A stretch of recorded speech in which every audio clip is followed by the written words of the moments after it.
according to Huffington Post, 1 in 11 children, that's approximately 6.5 million nationwide, live in extreme poverty. But the kind of poverty threshold hasn't really been, I mean, as far as I found, really changed very much over the last few years.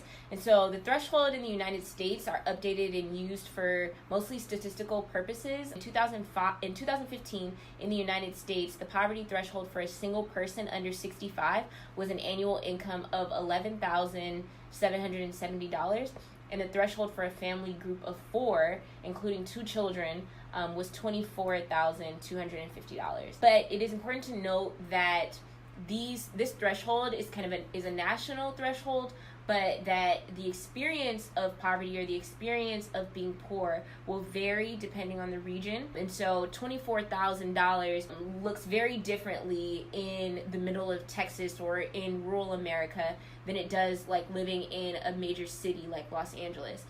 So living in Los Angeles with $24,000 a year is, I guess to put it lightly, a struggle. Where rent prices are upwards of $1,000, depending on what part of the city you live in. $3,000 if you live in the nice part of the city, like downtown. In Houston, you can get your rent down to $500 depending on where you live.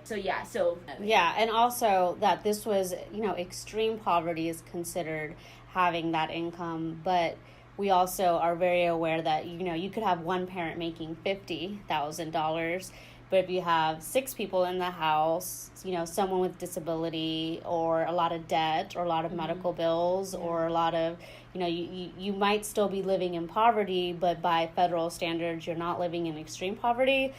Just, as Ebony said, wanted to contextualize and say that poverty is very different and it's very complicated and very nuanced, but the effects that poverty has on your health, on your emotional well-being, on your mental health, and on your academic success is very much real, and it can be very similar. No matter, poverty is poverty, and so.